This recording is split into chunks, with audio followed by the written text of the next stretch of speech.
All right, guys, I feel like I kind of talked about this a little bit with protests, but just want to discuss some civil society very explicitly with you now. Again, Nigeria is starting to move away from that corporatist system or the top-down system, but we do see some corruption and some patron-client networks a little bit with prebendalism. But they do have a pretty active overall civil society with different organized groups and interests revolved around labor rights and business people and civil rights and ethnic and religious organizations. So people are permitted to group together, voice their opinions and concerns, and demand change from their government. And I think that that is a really, really important thing to talk about. I think I talked about this one before, right? Some big, or probably the two biggest organizations in Nigeria are MOSAP, which is the Movement for the Survival of the Ogoni People. And those people are fighting against those international oil companies in the Niger Delta region, and they want them out, and they want the Nigerian people to reap the benefits and not foreign companies and foreign industries and foreign countries to reap the benefits of the oil, especially since they're dealing with the environmental degradation of that oil. And then our biggest trade organization is the National Petroleum and Gas Workers, and it very clearly states what it is. But they have a good, big, thriving civil society, and again, getting away from that corporatism, even though they do still have some client network issues because of the old structure and the fact that they are still a baby country.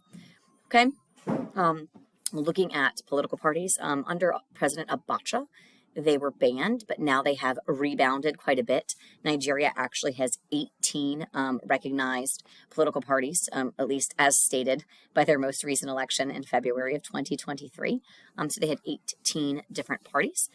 They have a multi-party system with two dominant parties, so multiple parties are able and actually do gain seats in their Congress. Without a doubt, it is a two-party dominant system, a multi-party system with two dominant parties. Sorry, I apologize. Multi-party system with two dominant parties.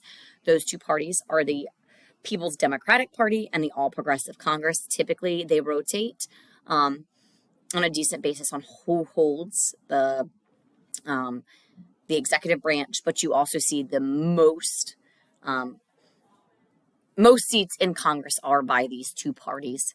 Again, which makes sense because they do have a single member district election in their House, and then they have a statewide plurality in their Senate. But it is whoever gets the most votes gets the seat.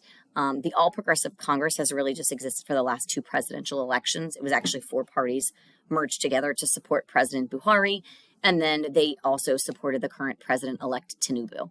So that is important to note. The previous president was Goodluck Jonathan, and he was a member of the PDP. So, okay, really important note there. I'm trying to look at my notes real quickly.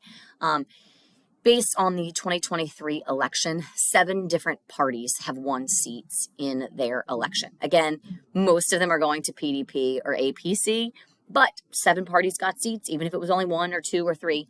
So again, without a doubt, a multi-party system when we look at that.